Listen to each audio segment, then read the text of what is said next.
हमारे जो वॉलेंटियर हैं जिनके कंधों पर ट्रैफिक व्यवस्था की जिम्मेदारी है, कृपया करके जो बाहर से गाड़ियां आ रही हैं 4 व्हीलर उनको विधिवत तरीके से लगवाएं, मोटरसाइकिलों को भी विधिवत तरीके से लगाएं और जो भी व्यवस्थाएं हमारे आगंतुक मौके जो आसपास खड़े हैं, हमारे वॉलंटियर इनको ससम्मान इस प्रांगण में बिठाने का कष्ट करें। बंधुओं, आज हमारे जो युवा हैं उनमें इस तरह की प्रवृत्तियां बढ़ गई हैं जिनसे निजात पाना हमारे समाज के लिए बहुत ही कठिन कार्य है, जिसमें शराब है, दारू है, गांजा है, ड्रग्स है, कोकीन है, हेरोइन है, पता नहीं कितने तरह के ये नशा जो चल रहा है आज की दुनिया में, इसमें हमारी पीढ़ी इसमें लिप्त होती जा रही है, परिवार खत्म होते जा रहे हैं और धीरे धीरे समाज में इस तरह की जो प्रवृत्ति बढ़ रही है, इससे हमारा समाज बहुत नीचा देख रहा है। हम देखते हैं थानों में तो मीणा, अगर कहीं झगड़ा कर रहे हैं तो मीणा, घर पे झगड़ा कर रहे हैं तो मीणा, तो ये हो क्या रहा है? इस पर आपको विचार करने की जरूरत है। इसके बाद में शादी ब्याह में जो फिजूल खर्ची है उस पर विचार होना है। अरे सुनो भाई साहब, अभी कमेटी बन रही है भाई साहब, थोड़ा सा तो करा देते, बच्चों नहीं कर रहे हम तो केवल। अरे सुनो सर जी, हेलो, एक मिनट सुनो, एक मिनट रुको यार, कमेटी बन रही है, हम तक कौन से बोल रहे?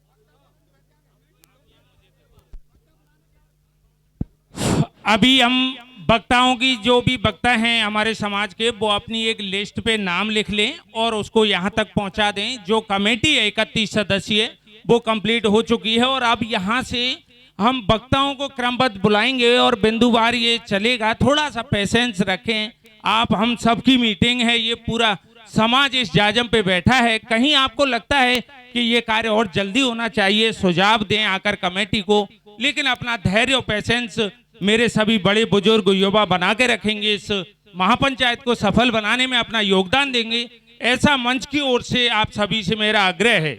अभी आपके सामने जो पदाधिकारी हैं उनके स्वागत के लिए मैं चाहूंगा कि हमारी जो कमेटी है वो माल्यार्पण कर, जो आज के इस महापंचायत के अध्यक्ष, उपसभापति, सभापति और सचिव हैं उनको माल्यार्पण कर उनका स्वागत करें।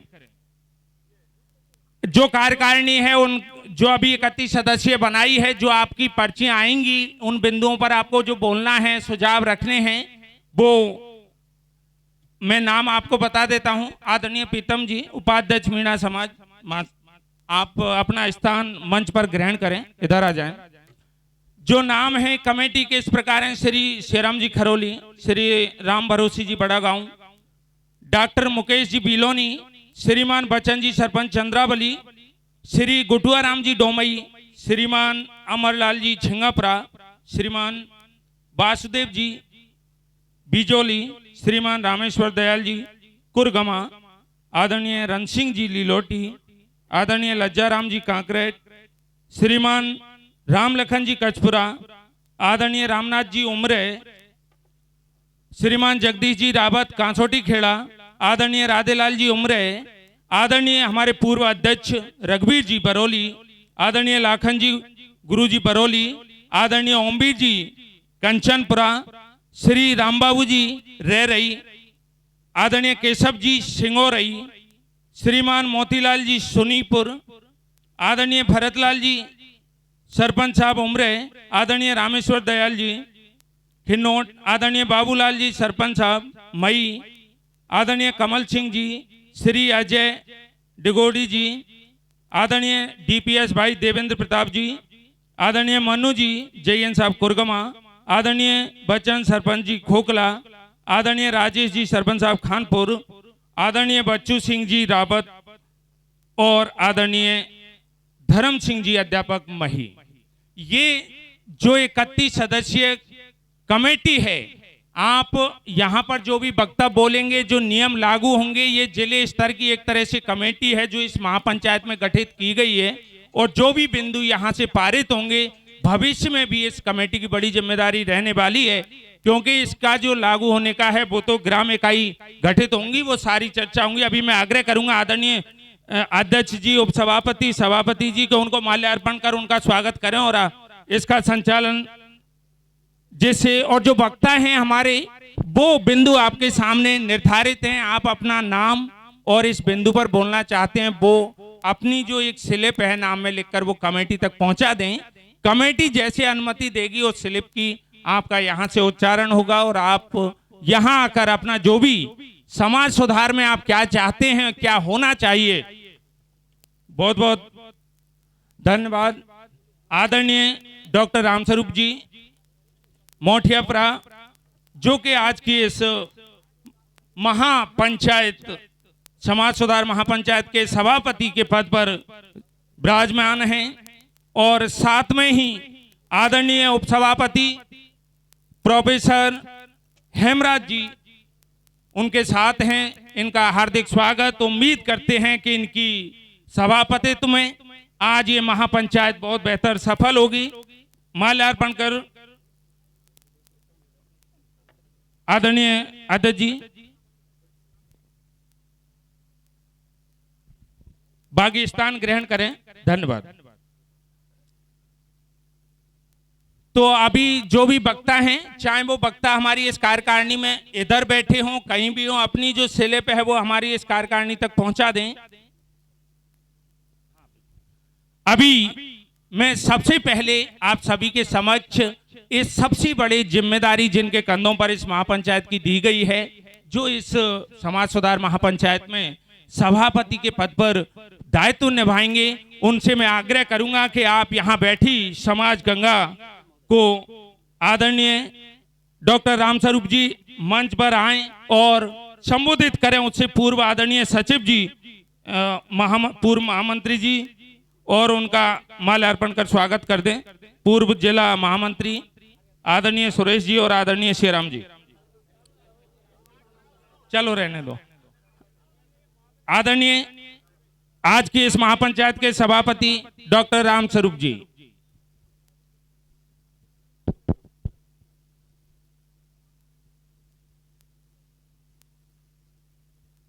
सम्मानीय समाज, सबसे पहले तो मैं समाज के सभी बुजुर्गों को, समाज के सभी भाइयों को जो धौलपुर जिले से बाहर से भी आए हुए हैं, उनके चरणों में मैं मेरा शीश झुकाना चाहता हूँ कि आप लोगों ने मुझे इतनी बड़ी जिम्मेदारी, इस सभा की, इस महासभा की सभापति होने की जिम्मेदारी दी।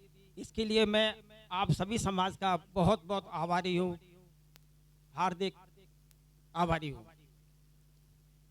एक समय में एक निवेदन करना चाहूँगा कि जो भी मीटिंग में भाई बोले, बड़े संजीदगी से अपने विचार रखें, किसी तरह का कोई अनर्गल शब्द ना करें, किसी व्यक्ति विशेष पर टिप्पणी ना करें, ऐसे किसी छीटाकशी ना करें। ये मेरा हाथ जोड़ के निवेदन है। जो भी है बड़े संयम से बोले, हर शब्द का अलग अलग मायने होता है, किसी को बुरा ना लगे, किसी के दिल को ठेस ना पहुंचे, ऐसी कोई बात ना कहे। ये सबसे पहले मैं आप लोगों को ये कहना चाहता हूँ, इसलिए इसको ध्यान पूर्वक आप सब सुने और बड़े संयम से अपने विचार रखें। ये समाज,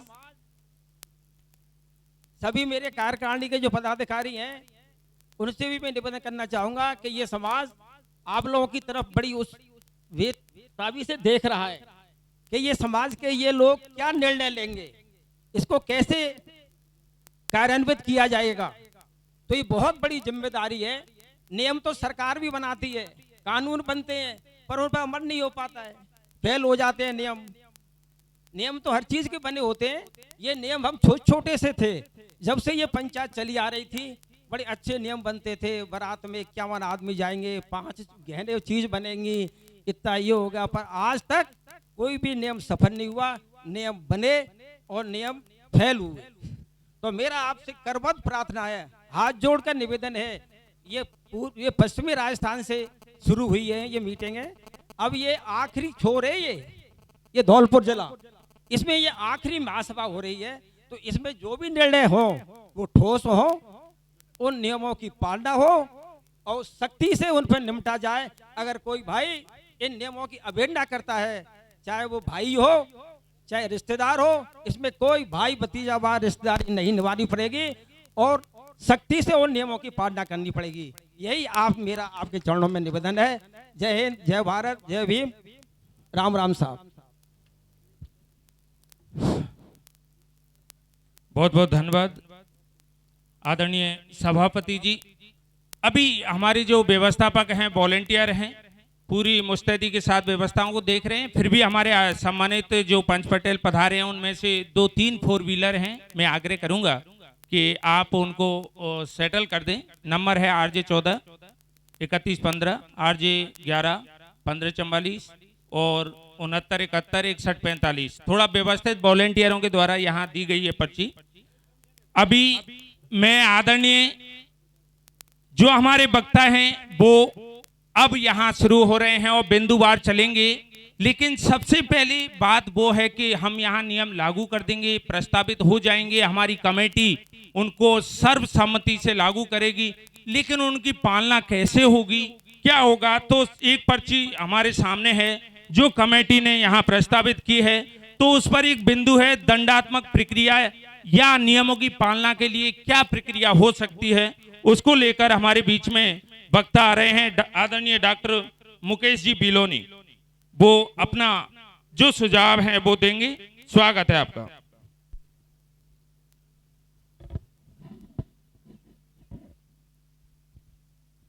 हेलो, सबसे पहले मीणा समाज के दूर दराज से पधारे हुए सरदारों, मेरा दिल की गहराइयों से हृदय से आपके चरणों में चरण स्पर्श। मेरे भाई, सबका स्वागत, अभिनंदन।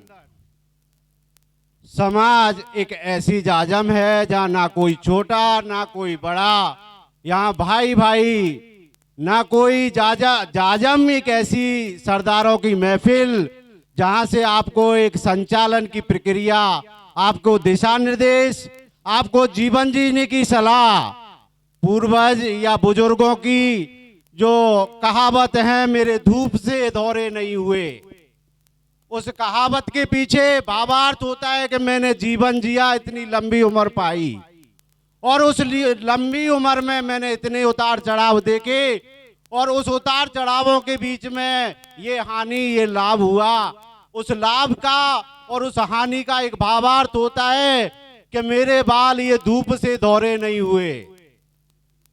तो मैं सीधा जिस प्रक्रिया पे बोलना मेरा है, मैं दंडात्मक प्रक्रिया की बात करता हूं कि कोई अगर दोष या कोई गलती इस समाज में मानव व्यक्ति या मानव की रचना हुई है, वह गलती भी होती है और गलतियों का सुधार भी होता है, और जो सुधर जाए वही मानव रूपी है। गलतियों में जो सुधार ले जाए वही मानव रूपी है। तो दंडात्मक प्रक्रिया एक यहाँ कमेटी बनी हुई है। सबसे पहले जो भी दंड लागू हो वो इस कमेटी पर दुगना दंड लागू हो। इसमें सूत्र के हवाले से, जैसे आपने समाचार, पुलिस तंत्र, जो भी व्यवस्था ये कहते हैं, हमें सूत्रों से पता चला। सूत्रों का पता चलने का एक भावार्थ होता है कि उसका नाम गुप्त रखा जाता है, उसकी सूचनाएं छुपी हुई होती हैं, उसका नाम उजागर नहीं किया जाता। सूचना देने वाले आदमी को एक इनाम प्रस्तावित होगी, उसमें एक इनाम प्रस्तावित होगी। मेरा सभी संचालन या उसमें जो बैठे हुए लोग हैं वो बीच में ना बोलें।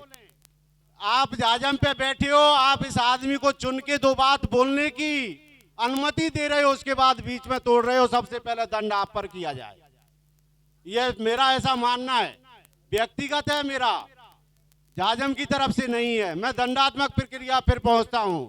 आपको जो सूचना मिलती है, आपको जिस सूत्र से सूचना दी जाती है, अगर कमेटी के सदस्य ने वो बात कमेटी पर नहीं रही तो वो जो दंडात्मक प्रक्रिया में दंड है वो 4 गुना हो जाना चाहिए।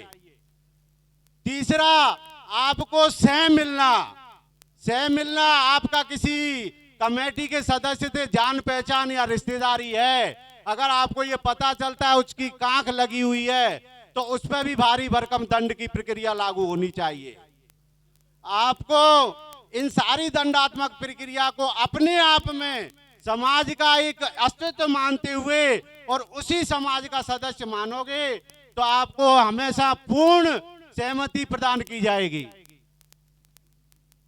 श्रीमान, ऊपर से यहाँ आए हुए बाहर के लोग या अतिथिगण या समाज के सरदार, इन सबको यहाँ मंच पर अपनी बात रखने का समय मिले, मैं अपनी बात यहीं खत्म करता हूं। धन्यवाद।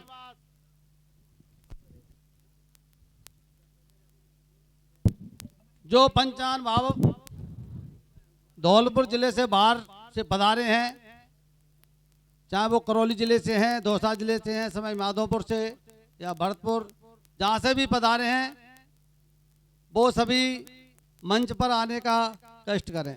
ससम्मान मंच पर पधारे बाहर से जो आए हैं। एक कमेटी की तरफ से सुझाव आया है कि जो भी वक्ता यहाँ बोलेगा उसका 3 से 5 मिनट का समय, अधिकतम 5 मिनट का, 3 मिनट का समय दिया गया है। केवल आपको जिस विषय पर हम कहेंगे उस विषय पर ही बोलना है, आप दूसरे विषय पर नहीं बोलें। सबसे पहले हमारा जो बिंदु है नशा मुक्ति। जो भी वक्ता बोलेगा, ये नशा मुक्ति जो हमारे समाज में बहुत बुरी तरह से इसने अपना घर कर लिया है, इससे हमारे समाज को किस तरह से मुक्ति मिल सकती है, किस तरह से हमारे समाज से नशा खत्म हो सकता है, केवल और केवल आपको निदान बताना है, उस पर चर्चा नहीं करनी है। कृपया करके जो भी वक्ता है, मात्र 3 मिनट का समय कमेटी ने दिया है।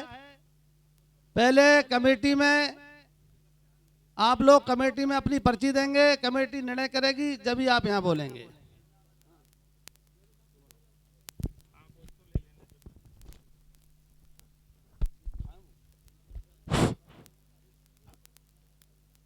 आदरणीय मेरे समाज के बुद्धिजीवियों, अभी आदरणीय आपके बीच में सीआई साहब श्री रामेश्वर जी कुरगमा, उनको मैं आमंत्रित करता हूं कि समाज सुधार की मुहिम में जो प्रस्तावित बिंदु हैं उनको समाज में किस तरह से उनकी पालना हो, क्या करें, और ये पूरा समाज एकजुट एक सूत्र में आकर और उनका एक साथ चलकर और आगे बढ़े। आदरणीय रामेश्वर जी। मीनेश्वर भगवान को नमन करते हुए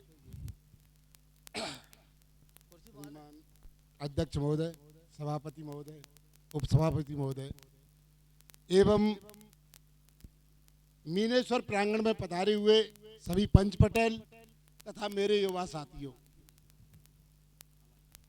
सभी को मेरा नमन। आज बड़ा सौभाग्य का विषय है कि हमारे समाज में कुछ बदलाव होने जा रहा है। जो बिंदु समाज में समाज द्वारा बनाए गए हैं वो सभी लोगों को शायद पता होगा, क्योंकि घर घर सभी लोगों को, औरतों को भी पता है कि समाज में क्या प्रक्रिया चल रही है, लेकिन इनकी पालना सभी समाज को करनी होगी। सबसे पहली बात तो ये है कि समाज में एक भाईचारा, युवा वर्ग इस ओर विशेष ध्यान दे कि समाज में एक भाईचारा बना रहे और समाज में एकजुटता होनी चाहिए। किसी भाई के समाज में कांटा लगता है तो उसके दर्द की पीड़ा हर समाज के व्यक्ति के दिल में होनी चाहिए। छोटी छोटी बातों पर लेकर के हमारे गरीब किसानों को, मजदूरों को किसी विभाग द्वारा, किसी द्वारा परेशान किया जा रहा है, तो सभी लोगों को उसका साथ देना चाहिए, आपस में भाईचारे से रहना चाहिए। और शिक्षा के क्षेत्र में जो हमारी सोच बदलो गांव बदलो टीम कार्य कर रही है, वो बहुत ही महत्वपूर्ण कार्य कर रहे हैं वो लोग। तो शिक्षा पे क्या, ज्यादातर नशा मुक्ति, दहेज, मृत्यु भोज, ये कुछ पॉइंट हैं, इन पे सारे लोग एकजुटता से कमेटी लागू करती है तो उसका पालन करेंगे। ऐसा नहीं हो कि उसका कोई विरोध करे, जबरदस्ती किसी पे थोपा नहीं जाएगा। और समाज से मेरा ये आग्रह है, मेरा जो सुझाव है कि गांव में किसी गरीब व्यक्ति पे थोप करके कोई गलत काम नहीं करवाया जाए, तो काम दूर हट जाएगा। बेचारा गरीब व्यक्ति सोचेगा यार मैं तो गांव को वालों ने कह दिया मेरे से, इसलिए मैंने ये कर दिया। ऐसा नहीं होना चाहिए। शिक्षा, संस्कृति और संस्कार, हमारे समाज में ये 3 महत्वपूर्ण विषयों पर जोर देना चाहिए।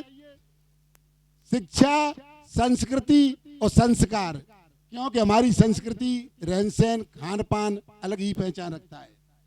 शिक्षा, वो एक कहावत है, कैसे कहते हैं कि जिस गांव में बरसात नहीं होती वहां की फसलें सूख जाती हैं, और जिस घर में शिक्षा, संस्कृति और संस्कार नहीं होता उसकी नस्लें खराब हो जाती हैं। तो आप लोग शिक्षा पर ध्यान देते हुए सारी कुरीतियों का समाज द्वारा जो बनाई गई हैं, उन नियम बनाए हैं, उनका पालन करेंगे। और मैं तो समाज से हाथ जोड़ करके यही कहूंगा, बार बार कहूंगा कि एकजुटता दिखाते हुए प्रेम भाव से रहें, आपस में वैमनस्यता और द्वेष भाव नहीं रखें। धन्यवाद।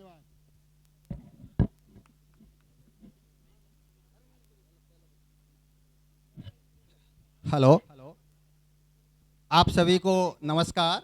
मैं सुरेश, उमरे का निवासी, आप सभी जानते होंगे, फिर भी आप सभी के चरणों में एक बार नमस्कार करता हूं और आप सभी का स्वागत करते हैं इस समाज सुधार की बैठक में। आपको सभी को समाज से लगाव है, आप जागरूक हैं, चाहे आप कितने भी पढ़े लिखे हैं या क्या काम धंधा करते हैं या जीविका का क्या साधन है, ये बात कोई मायने नहीं रखती है। आप यहाँ पर आए हैं और समाज की भलाई चाहते हैं, सबसे बड़ी बात ये मायने रखती है। इसके लिए आप सभी सम्मान के पात्र हैं। पूरे समाज की ओर से जो व्यक्ति अपने घरों पर बैठे हैं उनके लिए आप यहाँ माथापच्ची कर रहे हैं। पंचायत आज आगे बढ़ चुकी है। हमारे बीच में अभी करौली जिले से प्रमुख समाज सुधारक यहाँ पधार चुके हैं और आप सब पहले से भी पंचायत करते रहे हैं, मीटिंग करते रहे हैं। समाज सुधार की लंबी प्रक्रिया है जो कि मनुष्य के जन्म से जब से सामाजिक संगठन बने हैं चलती आ रही है और चलती रहेगी हमारे आपके बाद भी। आप सभी से निवेदन है कि बारी बारी से अपनी बात रखें और बाहर के लोग आए हैं तो थोड़ा अपने घर की इज्जत का भी ख्याल रखें। मेरा निवेदन है कि कोई ऐसी बात ना हो कि हमसे गलती हो, कमेटी में कोई नाम छूट गया हो या कोई बात हो, लिख जाएगा, कोई कमी होगी वो पूरी हो जाएगी अगली मीटिंग में। तो थोड़ा सा निवेदन है मेरा हाथ जोड़ करके कि शांति से, संयम से अपनी बात रखें। और बात किस बात पर रखनी है, ये सुधार की मीटिंग है, ये पोस्टर लगा हुआ है, इसमें लिखा हुआ है कि भाई जन्म होता है, जन्म के रीति रिवाज क्या होते हैं, जन्मदिन मनाना है कि नहीं मनाना है, छठी मनानी है कि नहीं मनानी है, शादी में क्या करना है, बाजे बजाने हैं कि नहीं बजाने हैं, डीजे बजाना है कि नहीं बजाना है, दहेज का क्या करना है, मर जाता है कोई व्यक्ति, मृत्यु भोज करना है कि नहीं करना है, कितना करना है, गंगा जी कितने आदमी जाएंगे, कितने नहीं जाएंगे, या पास की नदी में कहीं पास में आप जो अस्थियां विसर्जित कर देंगे। इन सब बातों पे अपने विचार रखो। मुख्य बात यह है कि जो रीतियां हैं वो आपको कुरीतियां लगती हैं क्या? अगर आपकी नज़र में कोई कुरीति लगती है और एक व्यक्ति को रीति लगती है तो इस पे विचार विमर्श रखें। और एक व्यक्ति के विचार अलग हो सकते हैं, दूसरे व्यक्ति के अलग हो सकते हैं, तो आप इसमें बुरा ना माने कि मैंने ये बात बोली और इन्होंने इसके अलग बात रख दी है। हर किसी का अलग अलग नजरिया होता है चीज़ों को देखने का, इस बात का भी आप सम्मान करेंगे, आपसे निवेदन है। और आप आएंगे और 2 से 5 मिनट का समय है, एक एक मुद्दे पे अपनी बात रखेंगे, इधर उधर की बात नहीं करें। निवेदन है आपसे कि जन्म से लेकर मृत्यु तक के जो भी रीति रिवाज परंपराएं होती हैं, क्रिया प्रक्रियाएं होती हैं, जो बार बार होती हैं वही रीति रिवाज बन जाते हैं। कोई भी क्रिया कर्म कांड जो बार बार होता है परिवार में वो कर्म कांड बन जाता है, रीति रिवाज बन जाता है। इनको जारी रखना है या हटाना है, इस पे अपने सुझाव दीजिए आप बारी बारी से आकर के। और कोई जरूरी नहीं कि आप पढ़े लिखे हों, अनपढ़ लोग देसी भाषा में बोलेंगे तो हमें बहुत अच्छा लगेगा, क्योंकि गांव में उन्हीं की पकड़ है। अपने कुटुंब खानदान में उन्हीं की चलती है, चाल चलन वही चलाते हैं। पढ़े लिखे लोग नौकरियों पर चले जाएंगे, बहुत ज्यादा प्रभाव ही नहीं है। मेरा भी 15 साल का अनुभव है कि जो कम पढ़े के अनुभवी लोग हैं वही समाज का संचालन करते हैं। इसलिए आपसे निवेदन है कि आप आइए। अभी ये सारी बात हो चुकी है, अब हमें पुनः लौट करके केवल उस बिंदु पर चर्चा करनी है, उसके निदान की बातचीत करनी है। केवल यहाँ आए और 2 से 3 मिनट का जो समय कमेटी ने तय किया है, आप उसके बारे में बताएं कि नशा जो हमारे समाज में फैला हुआ है उसको किस तरह से ख़त्म किया जा सकता है। दारू जिसको शराब कहते हैं, ये हमारे प्रीतम सिंह जी कांसोटी खेड़ा, प्रीतम जी कांसोटी खेड़ा कहाँ है? प्रीतम जी आओ। हाँ, प्रीतम जी कमेटी द्वारा 2 से 3 मिनट का समय दिया है, केवल नशा मुक्ति का निदान किस तरह से हो उस पर बातचीत करेंगे। आप कुछ सुझाव दें अपने। कहाँ है वो? आदरणीय अध्यक्ष महोदय और बाहर से पधारे हुए हमारे अन्य समाज के ही अन्य जिलों से कोई अध्यक्ष हैं, कोई कुछ है जो यहाँ हमारे समाज के बीच पधारे हैं, हमारे मध्य जितने भी हमारे पीछे स्टेज पर बैठे हुए हैं, जितने भी मेंबर हैं, इसके अलावा सारा समाज मेरे सामने उपस्थित है। सारे ही मेंबर हैं, सबकी ही जिम्मेदारी है। तो सभी समाज को तहे दिल से मैं प्रणाम करता हूं और बहुत ही एहसास करता हूं, बड़ी खुशी की बात है कि ये मौका मिला है समाज को सुधारने का, समाज की एकता का, सामाजिक आर्थिक राजनीतिक सामाजिक सभी बिंदुओं पर विचार करने का यहाँ पर जो आयोजन किया गया है, इसको एक इस तरह से ले कि किसी के कहने से ही नहीं, हमें स्वतः ही इस बारे में विचार करना चाहिए। तो जहाँ तक अलग अलग पॉइंट हैं बताया, कुरीतियाँ ही हमारे लिए नीतियाँ हैं। ये कुरीतियाँ आपको पता है क्या क्या हैं, स्वयं ही इस बारे में विचार करें। इसमें ये कहने समझाने की बात नहीं है। एक दहेज ऐसा दानव है, वास्तव में अभिशाप है। इसमें ऐसे लिखा गया है कि अभी खुला प्रदर्शन नहीं होना चाहिए। मैं तो कह रहा हूँ दहेज का प्रदर्शन ही नहीं होना चाहिए, दहेज होना ही नहीं चाहिए। सबसे कुरीति बुराई की बात है। सर जी केवल नशा मुक्ति की बात कर रहे हैं। हाँ, अच्छा, अब दहेज पे नहीं जाएं। अच्छा जी, चलिए जैसे इंस्ट्रक्शंस हैं। जहाँ तक हमारे जो मध्य में जो हमारे आचरण को खराब कर रहा है, हमारे समाज को जो बिगाड़ रहा है, सबसे बड़ी बात शराब जुआ है, नशाखोरी है, जो हमें बहुत ज़्यादा उपेक्षित कर रही है। अतः गांव-गांव में अभी कुछ कह रहे थे कैसे बंद किया जाए। हमारे हर गांव में अवैध रूप से शराब बिक रही है, तो ये हम गांव वालों की जिम्मेदारी है कैसे अवैध रूप से बिक रही शराब पर हम हस्तक्षेप करें, उसे बंद कराएं और अपने अपने संतानों को, अपने अपने बच्चों को, अपने अपने लोगों को ये ज्ञान दें कि भाई इससे हानि लाभ बताएं। तो ये शराब जो है, जुआ है, ये विनाशकारी है, हमारे समाज को गर्त की ओर ले जा रहा है। इसी तरह से स्वास्थ्य है, स्वास्थ्य भी शराब से बिगड़ता है, तो स्वास्थ्य पे भी ध्यान देना चाहिए। और जहाँ तक जब अभी एक बात आ रही थी दहेज पे नहीं बोलना पर फिर भी मैं कहूँगा कि अगर हम सब मिलकर के एक ऐसा सम्मिलित या सामूहिक विवाह पद्धति का चलन चलाएं तो दहेज प्रथा का वास्तव में ही प्रभाव पड़ेगा और कम हो सकता है। अधिक से अधिक हमें शिक्षा पर जोर देना चाहिए। शिक्षित ही लोग कुछ कर सकते हैं, सभी शिक्षित हैं, समझदारी और शिक्षा बहुत ज़रूरी है। तो अपने बच्चों को किसी प्रकार से भी, हर हालत से भी अच्छी शिक्षा दें जिससे वो आगे बढ़ें, तो उनके अंदर अपने आप ही समझदारी आएगी और समाज सुधार हो जाएगा। ज़्यादा समय न लेते हुए मैं यही बात कहूँगा कि जो भी समाज ने आज ये बिंदु रखे हैं उन पर हमें तहे दिल से अमल करना चाहिए, किसी के प्रभाव से या किसी के समझाने से नहीं, अपना हित अपने आप समझना चाहिए। इसके बाद मैं थोड़ा सा जैसे मैंने देखा है ये पांडाल है, ये है, सभी हमारे कोई न कोई तो खर्च कर ही रहा है। तो तुच्छ सा अल्प सा वेट मतलब एक दान 5100 रुपये में इस समाज को देता हूँ। 5100 रुपये का मैं अनुदान करता हूँ। धन्यवाद। बहुत बहुत धन्यवाद आदरणीय उपाध्यक्ष जी, मीणा समाज अखिल भारतीय मीणा महासभा के धौलपुर जिले के। अगले जो वक्ता हैं उनमें आदरणीय बिशंबर जी पदमपुरा, वो आए। ध्यान रखें, आग्रह है इस मंच का, कमेटी का, कि कोशिश करें कि 2 से 3 से 5 मिनट के बीच अपना वक्तव्य पूरा हो, जिससे जितने भी वक्ता बाहर से आए हैं उनको भी मौका मिले और हम और आप सर्वसम्मति से अपनी बात रख सकें। अगले वक्ता आदरणीय बिशंबर जी पदमपुरा।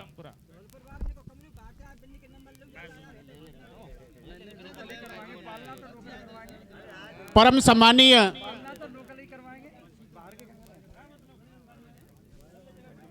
आज की इस मीटिंग में पधारे हुए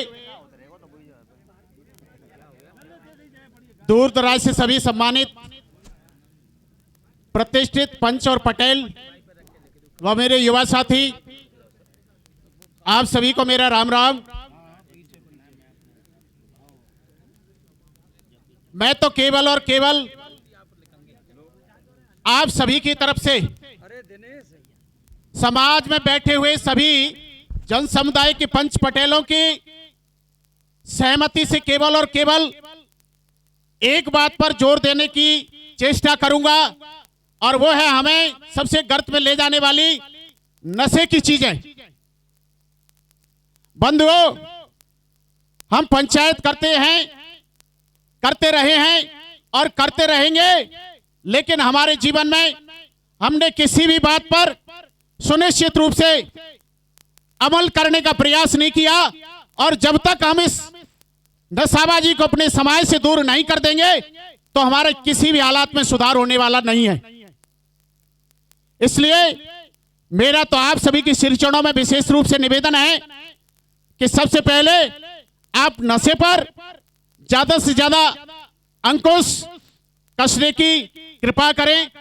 समय कम है, बस मैं तो इतना ही कह के अपनी वाणी को विराम देता हूं। जय हिंद। बहुत बहुत धन्यवाद।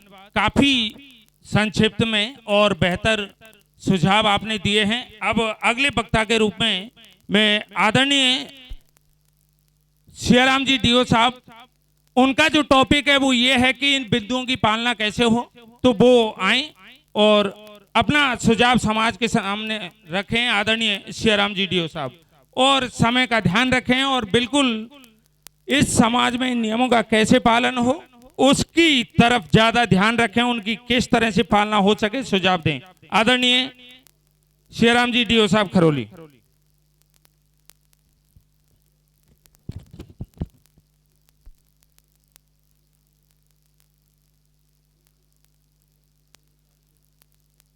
बोलिए मीन भगवान की। आनंद नहीं आया भैया, भगवान के चरणों में बोलिए मीन भगवान की। आज की सभा के अध्यक्ष जी, उपाध्यक्ष जी, सेक्रेटरी साहब सुरेश जी, अध्यक्ष जी हमारे मीणा समाज के, इस पांडाल में विराजमान मीनीश भगवान के चरणों में समाज के बुजुर्ग, युवा, एकमात्र हमारे मातृशक्ति सीमा बहन जी, आप सबके लिए यहाँ पधारने पर बहुत बहुत साधुवाद, बहुत बहुत धन्यवाद। मुझे टॉपिक दिया है कि जो हमारे 10 बिंदु हैं इनकी पालना समाज में कैसे हो। अभी महावीर जी में मीटिंग हुई थी, मैं उसमें जनरल सेक्रेटरी पूरे राष्ट्रीय स्तर की थी, वहां भी ये विषय आया था। तो मेरा तो ये मानना है, समाज यदि मन में ये ठान ले कि ये काम हमको करना है तो उसको कोई नहीं रोक सकता है। अब बात आती है कि इन 10 बिंदुओं की पालना पूरे धौलपुर जिले में मीणा समाज में किस तरीका से हो, इसके लिए मुझे दिशा निर्देश देने के लिए आमंत्रित किया गया है। तो जहां तक मेरी तुच्छ बुद्धि से मैं आपके हृदय मंदिर तक मेरी बात को पहुंचाऊं, वो बात यह है कि जब तक ग्राम पंचायत स्तर पर और प्रत्येक गांव स्तर पर हम हमारी समाज की कमेटी का गठन नहीं कर लेंगे, तब तक इन बिंदुओं की पालना ठीक तरीका से नहीं हो पाएगी। जैसे उदाहरण के लिए हमारे गांव में अभी आदरणीय अध्यक्ष जी महामंत्री जी गए, इन्होंने हमारे गांव में कमेटी बनाई, हमने गांव की मीटिंग की और अब करेंगे इसके बाद में। हमारे गांव के भी आए हुए हैं। मैं आप लोगों से यह कहना चाहूँगा कि अपनी पंचायत स्तर पर और गांव स्तर पर 11 आदमी की कमेटी बनाएं। उस कमेटी के अंदर ये जिम्मेदारी दें कि आपको ये 11 बिंदु हैं, ये 11 बिंदु आपके पास पहुंच गए होंगे, नहीं तो पंपलेट है, प्रत्येक समाज के व्यक्ति के पास ये पहुंच जाएंगे। ग्राम स्तर पर कमेटी गठन करें। 3-4 चीजों की मोटी मोटी बातें चल रही हैं। गांव में हमारे में अभी मीटिंग हुई, ठीक है, अभी धीरे धीरे उसकी पालना हो जाएगी। सबसे बड़ी हमारे सामने 2 चुनौती है मीना समाज के अंदर। एक तो नशा नहीं छूट रहा, दूसरा दहेज नहीं छूट रहा, ये डीजे है, कीर्तन है, पदे सुड्डा है, ये सब छूट जाएंगे। तो मेरा आपके हृदय मंदिर में प्रार्थना है कि आप ग्राम स्तर पर कमेटी बनाएं। यहाँ से जाने के बाद उस कमेटी को जिम्मेदारी दें। जिम्मेदारी देने के बाद आप उसकी पालना रिपोर्ट हमारे अध्यक्ष जी, हमारे महामंत्री जी, हमारे जिला स्तर की कमेटी को दें, तो ये काम निश्चित रूप से संभव होगा। बस मैं इतना ही कहना चाहता हूँ। बोलिए मीन भगवान की। आदरणीय डीओ साहब, बहुत बहुत धन्यवाद। आपने एक बेहतर सुझाव दिया कि इन नियमों की पालना के लिए हम सबको, और सबसे बेहतर मौका है कि अभी एक पवित्र त्योहार होली आ रहा है, हम और आप सब गांव में धुलंडी के दिन बैठते हैं, पूरा समाज बैठता है, बड़े बुजुर्ग होली खेलते हैं, तो क्यों ना उस दिन का फायदा प्रत्येक गांव में एक ग्राम इकाई का गठन करने में किया जाए, जो समाज में सुधार के लिए बहुत बेहतर सिद्ध होगी। उस गांव की समस्याओं को समाधान करने में वो ग्राम इकाई, वो कार्यकारिणी गांव की सफल होगी। तो उम्मीद करते हैं कि जो सुझाव दिए हैं वो ग्राम इकाई के रूप में आप जरूर गठन करेंगे। अगले जो वक्ता हैं आदरणीय बासीलाल जी बीजौली वाले, वो आए मंच पर और अपना सुझाव दें समाज को कि किस तरह से नियमों की पालना हो, और समय का सभी ध्यान रखेंगे। और जो पंच पटेल बाहर से पधारे हैं उनका सभी का इस मंच पर स्वागत है, वो आए। धन्यवाद। सम्मानीय सभापति महोदय एवं उपस्थित समस्त समाज बंधु, आपके चरणों में नमन करता हूं। मैं ये पूछना चाहता हूं कि जहां जहां भी समाज की करीब 1 महीने से और वो करेरी कांड से स्टार्ट हो करके मीटिंगें थम नहीं रही, और दुनिया भर का पैसा इसमें पानी की तरह बहाया जा रहा है। ये हमारे यहाँ समाज की मीटिंगें पहले भी होती रही हैं, और उसमें ना कोई टेंट होता था ना कुछ होता था, और काफी हद तक हमने पाबंदियां लगाई थी। ये हमारे पूर्वज वो पढ़े लिखे भी नहीं थे, और ये समाज को जितना बिगाड़ा है हम पढ़े लिखों ने बिगाड़ा है। हमने ही ये नुक्ता चालू किए थे, क्योंकि हमारे पास पैसा हो गया तो हम नौकरी कर रहे थे, और हम अपना नाम करना चाहते थे, क्योंकि पहले हमारे बाप को कोई नहीं जानता था। हम ये जनाना चाहते थे कि हमारा बाप फलाने के बेटों ने क्या है, इतना बड़ा सोमन का नुक्ता किया है। ये कुरीतियां ऐसे बढ़ी और हम लोगों ने बढ़ाई। अंकुश भी हम ही लोग लगाएंगे, लेकिन उसका तरीका होना चाहिए। 5 आदमी जाके कहीं भी जयकारा बोल देंगे, उससे कोई भी मसला हल नहीं होने वाला। इसलिए इसमें है पाखंड। पाखंड के ऊपर लोग बहुत ज्यादा ऑब्जेक्शन कर रहे हैं, लेकिन पाखंड ही तुम्हें यहां तक आरक्षण दिलवाने वाला है। आप लोकगीतों को बंद करने की कह रहे हो, नहीं हो सकते, किसी भी कीमत पर नहीं हो सकते। ये मैं दावे के साथ कह सकता हूं। जो हमारी पुरानी परंपराएं, ब्याह मत पढ़वा पंडित से, ठीक है, पंडित से नहीं तो अपने लड़के संस्कृत पढ़े हुए उनसे पढ़वा, लेकिन ब्याह तो पढ़वाना पड़ेगा भाई। या फिर तो कोर्ट में फिर आप क्या कह रहे हो कि ये शादी ऐसे करनी चाहिए दूसरी जातियों से, फिर तो करेंगे बच्चे। आप लोगों के लिए मैं ये कहना चाहूंगा कि जैसी भी कुप्रथा जो नजर आती है, जैसे नशा मुक्ति है होनी चाहिए। गांव गांव में ठेके बंद करा दो, नशा आधा रह जाएगा। ये मेरा सुझाव है पंचों, कोई मेरा निर्णय नहीं है। और दूसरा है दहेज प्रथा। दहेज प्रथा के लिए कैदिया के साथ गुप्त रखो, ये और भी ज्यादा घिनौना होगा। पंचो, ये मैं कहना चाह रहा हूं, इस मंच के माध्यम से आपको अवगत कराना चाह रहा हूं। कल आपके सामने 50 केस आ जाएंगे कि भाई मेरे को तो इसने 5 लाख दिए, बिगाड़ हो जाएगा जब, और वो कहेगा मैंने तो 25 लाख दिए। इसलिए दहेज को ओपन रखा जाए पंचो, मेरी विनती है आप लोगों से, ठीक है। और धर्म के बारे में कोई कहता है मूर्ति पूजा पाखंड है, पत्थर पूज रहे, हमारे पूर्वज पूजते आए। और ये मैं दावे के साथ कह सकता हूं कि आप लोग सनातनी हो, कट्टर सनातनी हो, क्योंकि आप आदिवासी हो, और ये सनातन की स्थापना करने वाला भी कोई आदिवासी ही था, और आप लोग कहते हो कि पाखंड है। मैं कोई किसी उसका एजेंट नहीं हूं। कोई कहता है मैं देख रहा हूं, मेरी समाज के उस पर देख रहा हूं, मैं व्हाट्सएप ग्रुप पे कोई कहता है वो आरएसएस से जुड़ गया, कोई कहता है मैं अलग नहीं चलाता, मैं जानबूझ के नहीं चलाता, मैं इनसे ज्यादा जानता हूं। और उल्टा सीधा लिख रहे हैं, एक दूसरे को क्या है इतना आहत कर रहे हैं, एक दूसरे को उल्टा सीधा बोल रहे हैं, बेटा तू क्या कर लेगा, तू क्या कर लेगा। ये अच्छी बात है क्या? समाज को नीचा दिखाने का काम किया जा रहा है। पंच तीये तेरे भी हमारे यहाँ बहुत पहले से, आज से 40 साल हो गए, हमारे पूर्वजों ने बिल्कुल बंद कर दिया था।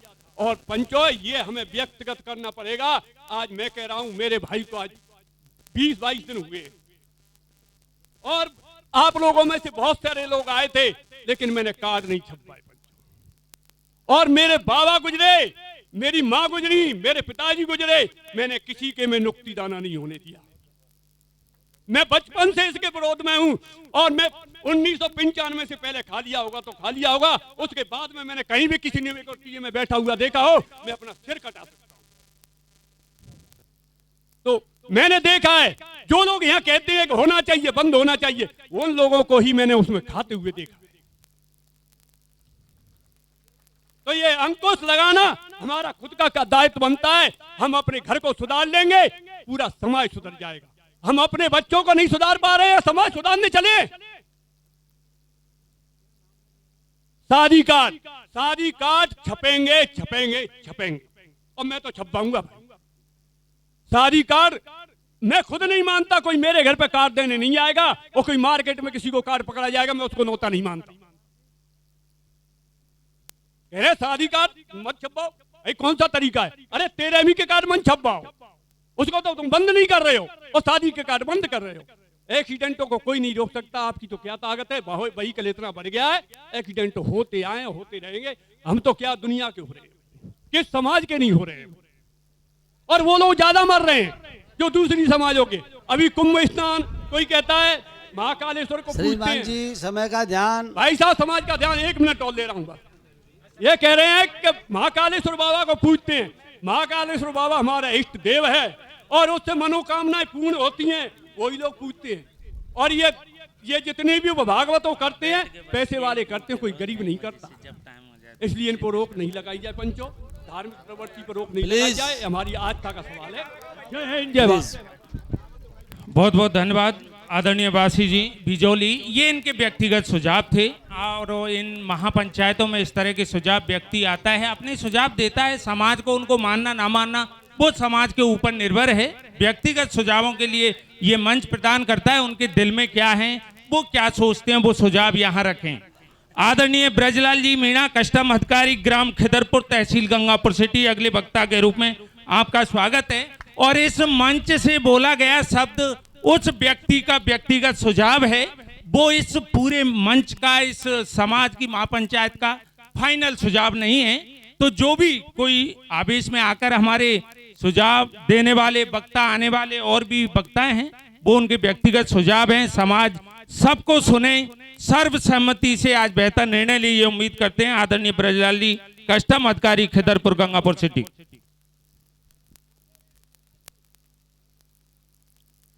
आदरणीय सम्माननीय अध्यक्ष महोदय, महासभा के सचिव महोदय एवं सभी पधारे हुए पंच पटेलगण, सबके चरणों में नमन। हमारे समाज में कुरीतियां बहुत दिनों से चली आ रही है, उसके निवारण के लिए पहले भी बहुत प्रयास हुए थे, परंतु वो प्रयास कोरोना के टाइम में खत्म हो गए। अब दोबारा रौसी और करेरी वाले मामले के बाद में समाज फिर जागृत हुआ है और हमने पूरे अपने समाज की जो कुरीतियां हैं उनको दूर करने के लिए प्रयास शुरू कर दिए हैं।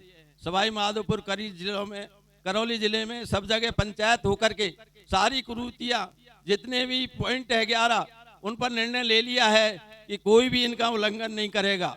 हमने गांव-गांव में समिति बनाई है, आप भी हर गांव में समिति बनाए। थोक वाइज पटेलों को तो ले ही पुराने वालों को, उसके अलावा थोक वाइज भी उनमें सदस्य होने चाहिए। इसको लागू किया जा सके और किसी भी है न प्रतिबंध का उल्लंघन न हो। प्रतिबंध उल्लंघन पर महासभा ने तो मीणा महासभा ने 1 लाख रुपए जुर्माना रखा है, परंतु मेरा व्यक्तिगत सुझाव है कि ये बहुत ज्यादा है, इसको 11,000 करना चाहिए। अगर कोई उल्लंघन करता है तो 11,000 रुपए जुर्माना नहीं लगना चाहिए पहली बार में, दोबारा में 1 लाख जुर्माना लगना चाहिए। अब मैं आपको 2 बिंदुओं पर ही बताऊंगा। जीजे से एक तो नवियों जने ने पीपा करके आपस में झगड़ा करते हैं और उसके कारण वहाँ अव्यवस्था फैल जाती है, इसलिए डीजे बंद कर दिया गया है। केवल घर पर 2 स्पीकर लगा करके नाच गाना अपना मनोरंजन शादी में कर सकते हैं, ये अलाउ किया गया है। दूसरा है दहेज प्रथा। दहेज प्रथा में मतलब दहेज देंगे ही नहीं, ये प्रतिबंध है, परंतु कोई देगा तो दिखावा नहीं करेगा उस दहेज का, ये इसमें अलाउ होगा। तीसरा है गोद भराई। गोद भराई मतलब हमारी कभी प्रथा थी नहीं, ये दूसरों से उधार ली गई प्रथा है।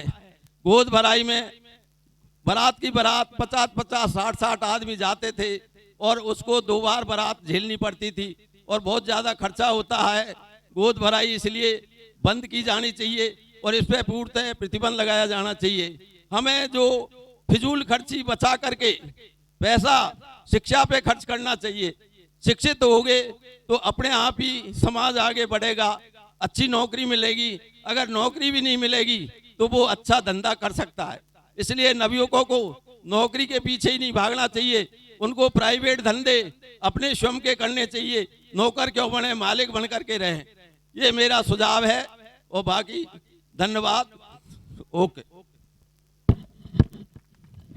बहुत बहुत धन्यवाद।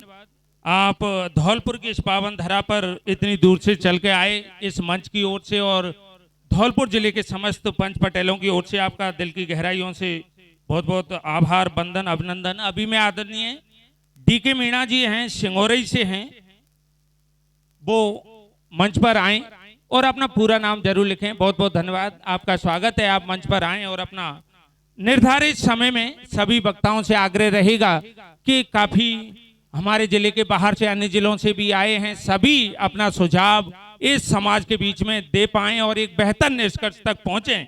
इसीलिए समय की जो एक पाबंदियां हैं उनको जरूर ध्यान में रखेंगे। आप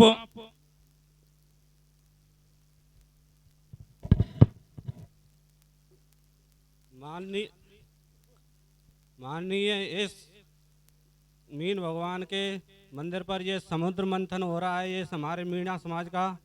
इसमें जो भाई जो ग्रहण करना चाहते हैं उसको ग्रहण करिए, तर्क वितर्क ना करें किसी के बातों पर, और जो आपको अच्छा लगे उसको ले जाइए, उसको फॉलो करिए, अन्यथा दूसरे से बहस ना करें किसी बात पर।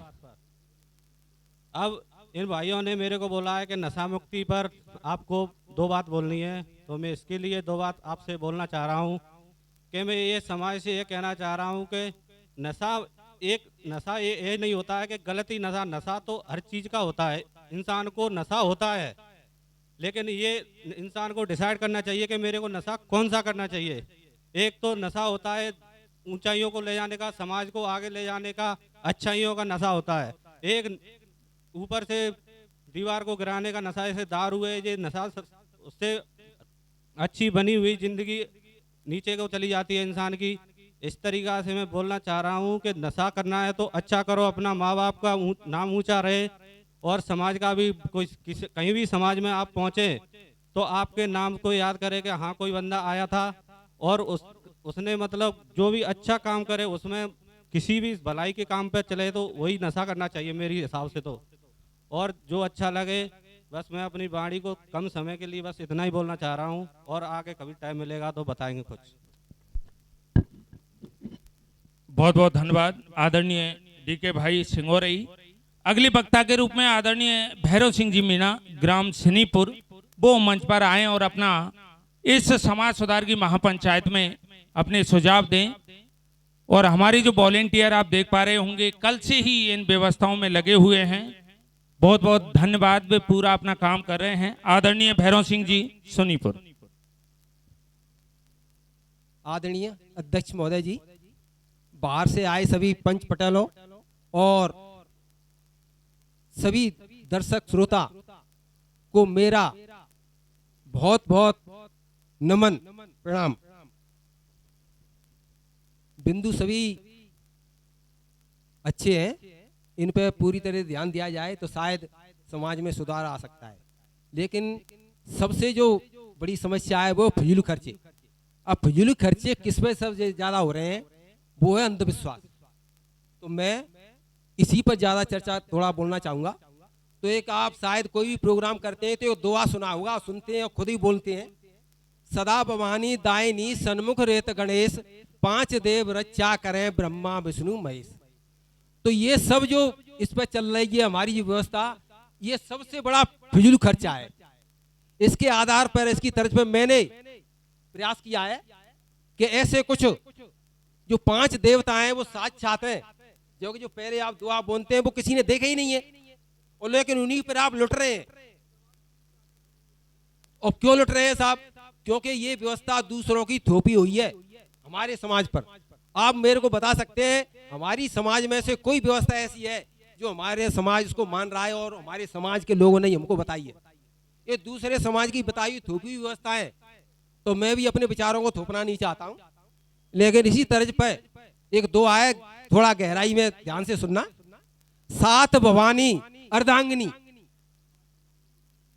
ये अंधविश्वास पर आधारित है। सात भवानी अर्धांगिनी, स्वयं विवेक सुखदेव, और पांच देव निज घर में रहे, माता पिता गुरु देव। ये पांचों देवता जो मैंने बताया आपको शायद समझ में आ जाए, ये आपके घर में ही हैं और साक्षात हैं। इनको आपको कहीं पूजने की यानी ढोक देने की जाने की व्यवस्था नहीं है। तो ये देखना है आपको कि हमारे पांच देवता अपने घर में ही हैं, तो हम क्यों भटक रहे हैं इधर उधर, फालतू पैसा खर्च कर रहे हैं, लोग आपको लूट रहे हैं, आई समझ। और दूसरा है नशा। नशा तो आप सब जानते हैं, वैसे होगा दारू नशा। नशा एक शब्द है, उसी दो अक्षर है नशा। नशा किस बात का है पता है आपको? वो है शान का, शान, और शान का उल्टा कर दो नशा, और उसी से क्या होता है? नाश होता है।